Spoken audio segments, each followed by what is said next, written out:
Ficou de cabeça, o couro voltou na direção do jogador, que é Júnior. Júnior para a área, corta Rocha. Rocha de cabeça para o lado, a pelota vai para Edson. Delírio, loucura no Maracanã. Prepara-se agora Edson, contra carga. Prepara-se agora o Botafogo. Mendonça bateu Júnior, atirou e golaço!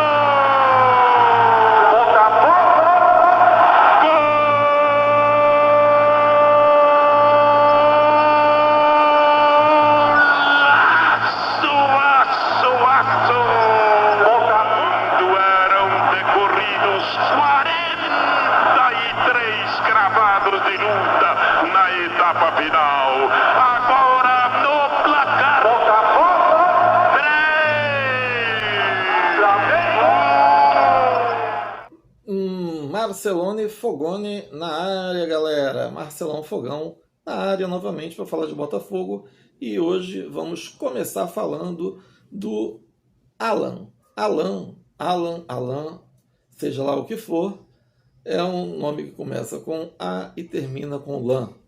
E o Alan agora parece que aceitou a proposta do Botafogo. O Botafogo havia feito uma sondagem, uma proposta do jogador, resolveu permanecer lá no Oriente, e o que acontece é que agora o Alan, ele parece estar decidido a vir jogar no Botafogo. O Medeiros diz que o Botafogo estaria até disposto a pagar uma compensação financeira para ter esse jogador que está no Emirados Árabes Unidos e que chegaria para ser um reforço para a Libertadores.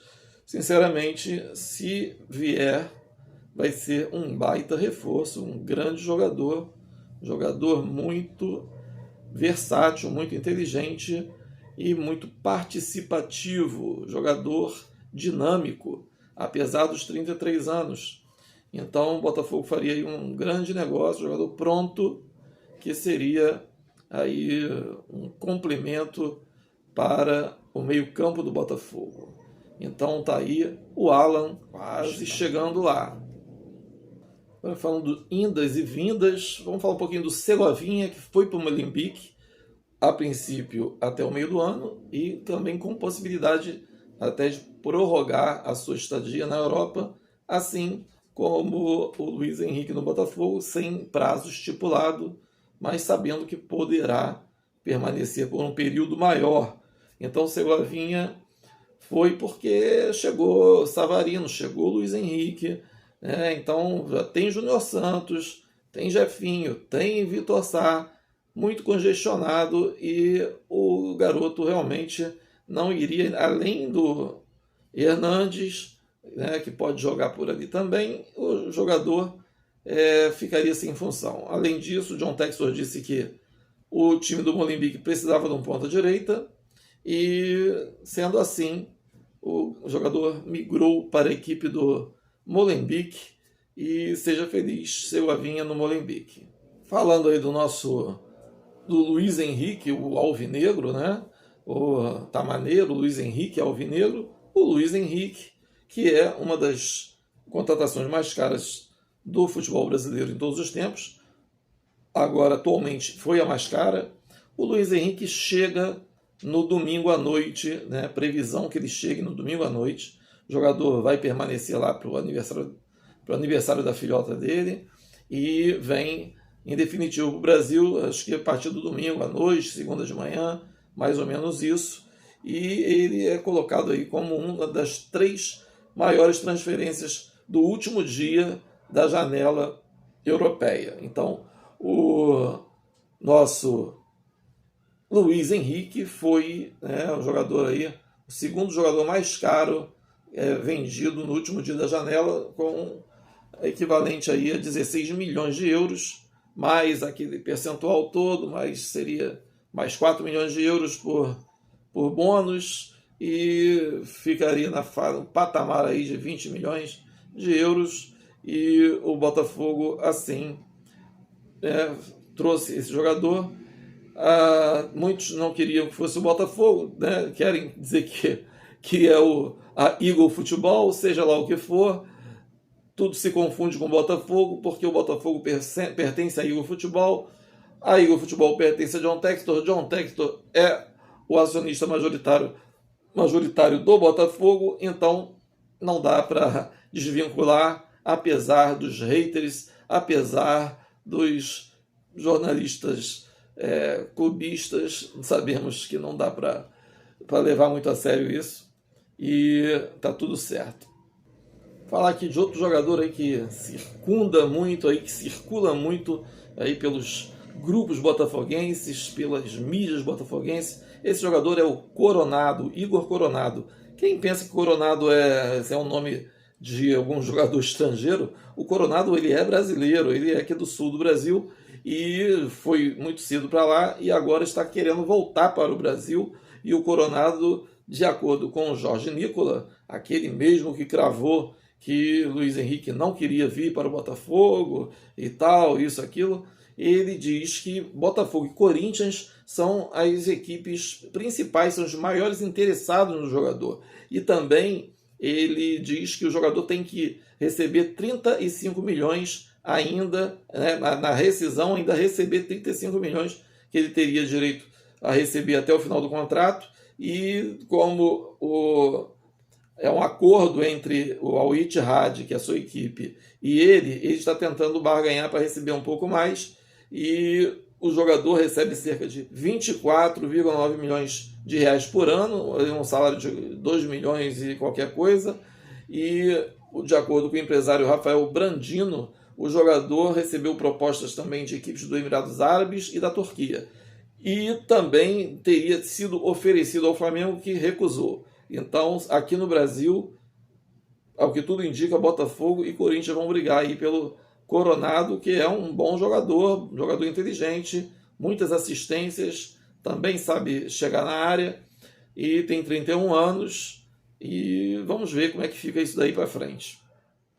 Voltando aqui ao zagueiro Pablo, o jogador foi aprovado nos exames médicos, já assinou com o Botafogo e, de acordo aí com o Vene Casagrande, o Botafogo foi responsável por 68% dos salários, né, do percentual salarial do jogador, e o Flamengo paga o restante. E o Botafogo gastaria aí a faixa de 5 milhões de reais até dezembro com esse jogador. Então, ele não pode jogar porque já jogou contra a Portuguesa no Carioca, mas está liberado para as outras participações do Botafogo e não pode jogar contra o Flamengo. Se jogar contra o Flamengo, o Botafogo tem que pagar 2 milhões de reais, 2 milhas para o jogador. É um dinheiro fortíssimo, hein? Se fosse uma final de campeonato, tudo bem. Mas é isso aí.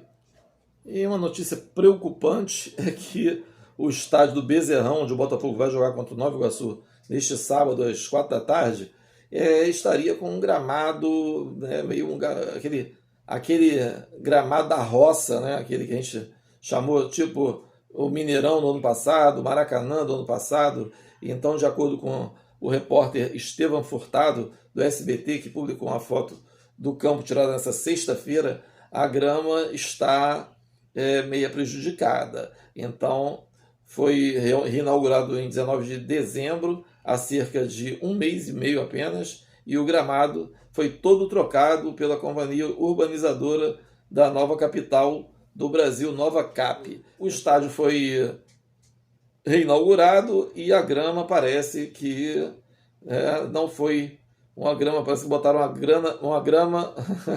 uma grama antiga, e o Bezerrão que é utilizado pelo Gama, ele parece que o gramado não está nas melhores condições e vamos torcer para que ninguém se machuque. Para terminar aqui a gracinha do dia, foi aí o possível interesse do Grêmio. Então, o Renato Gaúcho tomou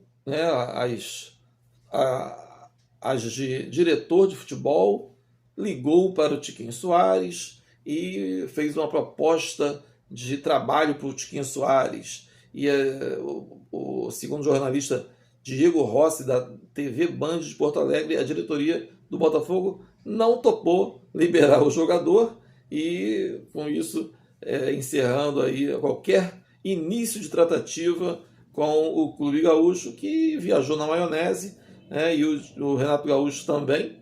E ali eles divulgaram ainda que o Tiquinho teria ficado interessado em jogar no Grêmio, talvez até tentando jogar o jogador contra a torcida do Botafogo. Sabemos que Tiquinho não vive dos seus melhores momentos, sabemos que muitas pessoas contestam o Tiquinho, mas não a ponto de liberar o jogador para o Grêmio. Acho que a ponto dele voltar a jogar o futebol que ele sabe jogar. Tanto é que nós vemos, né, sempre falando que daquela turma que ficou, os que têm mais condições técnicas da turma que ficou que envolvida no escândalo passado, ele é o que tem mais condições técnicas, assim como o Eduardo, de se recuperar e de demonstrar aí um bom futebol. Então é isso. Never de Pitimbiriba, Tiquinho Soares não vai para o Grêmio e tá tudo certo. Galera, dê um like, acione o sininho, se inscreva no canal, venha participar das nossas lives diárias participativas. Você participa mesmo da live, você não fica chupando o dedo. Então, venha participar às 19h55. Todos os dias você está convidado. Fui!